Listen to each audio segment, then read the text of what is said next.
আগামী বাজেটের সাথে কি তাল মেলাতে পারবে নিম্ন ও মধ্যবিত্তরা?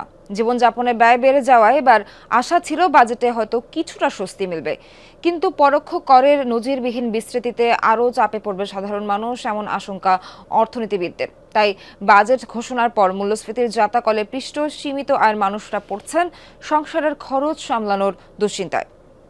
শিয়া বাটার, অ্যালোভেরা ও ভিটামিন ই সমৃদ্ধ লিলি বিউটি সোপ 6.5% নেমে আসবে। মূল্যস্ফীতির হ্রাস টেনে ধরাই হবে আগামী বাজেটের প্রধান লক্ষ্য, অর্থাৎ সীমিত আয়ের মানুষ যেন সহনীয় দামে পণ্য কিনতে পারে কিংবা আয়ের সাথে সঙ্গতি রেখে জীবনযাপন করতে পারে, এমন আশার কথাই শুনিয়েছেন অর্থমন্ত্রী। কিন্তু প্রস্তাবিত বাজেটে অর্থমন্ত্রীর প্রত্যাশা আর বাস্তবতার মাঝে বেশ দূরত্বই দেখছেন নিম্ন ও মধ্য আয়ের মানুষরা। আয়ের সাথে আমরা ব্যয় করে ব্যালেন্সটা কোনো কিছু মাস শেষে কোনো কিছুই করতে পারি না, সেই ক্ষেত্রে সবসময় আমাদের ঘাটতিটা থেকে যায়। নিত্য প্রয়োজনীয় জিনিসের দাম যে অর্ধগতি, এটা তো বাজেটে কোনো নাই, পদক্ষেপ নাই। আমরা তো চাই দ্রব্যমূল্য আমাদের সহনীয় পর্যায়ে থাকুক, অথবা আমাদের আয় ইনকামের একটা ব্যবস্থা হোক। গুঁড়ো দুধের দাম কিছুটা কমবে, এর বাইরে দাম বৃদ্ধির তালিকা বেশ বড়, যার অধিকাংশ পণ্যের ভোক্তা নিম্ন ও মধ্য আয়ের মানুষ। বাড়তি খরচ গুনতে হবে বিনোদন পার্কে গেলে। আইসক্রিম, ফলের জুস, বৈদ্যুতিক বাতি, ফ্রিজ সহ প্রয়োজনীয় পণ্য আছে দাম বৃদ্ধির তালিকায়। মোবাইলে কথা বলা এবং ইন্টারনেটেও বাড়তি দামের বোঝা।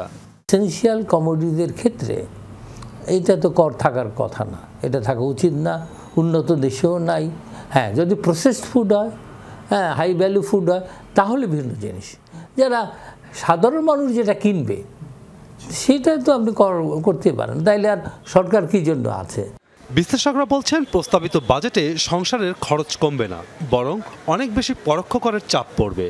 যে পদক্ষেপগুলো নিচ্ছে সেটা তো মূল্যস্ফীতি কমাবে না, অনেক ক্ষেত্রে সেটি বাড়তেও পারে আর কি, কারণ ডলারের দাম বেশি, একই সঙ্গে আমাদের ইম্পোর্টের যেটা খরচ, মূসক, আমদানি শুল্ক এবং আমরা দেখেছি যে বিভিন্ন নিত্য প্রয়োজনীয় দ্রব্যের উপরে যে উচ্চ কর, এই জায়গাগুলোতে কিছুটা কাটছাট করা যেতে পারে, এবং এই জায়গাগুলোতে যদি কিছুটা কাটছাট করা যায় তাহলে সাধারণ মানুষ কিছুটা স্বস্তি পেতে পারে।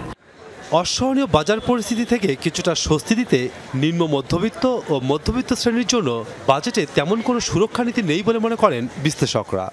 বাজেটে সেই নতুন সংকট থেকে মোকাবেলার জন্য নতুন সামাজিক সুরক্ষা কর্মসূচি না থাকায় নিম্ন মধ্যবিত্তরা বিপদে পড়বেন, এমনকি মধ্যবিত্তরাও এক ধরনের বিপদে পড়বেন, কারণ হচ্ছে তাদের সঞ্চয় ক্ষয় হবে। মধ্যবিত্ত ও নিম্ন মধ্যবিত্ত পরিবারগুলোর আয়ের বড় একটা অংশ ব্যয় হয় সন্তানদের লেখাপড়ায়, অথচ প্রস্তাবিত বাজেটে শিক্ষা ও স্বাস্থ্য খাতে বরাদ্দ তেমন বাড়েনি। মাসুদুজ্জামান রবিন, যমুনা নিউজ, ঢাকা।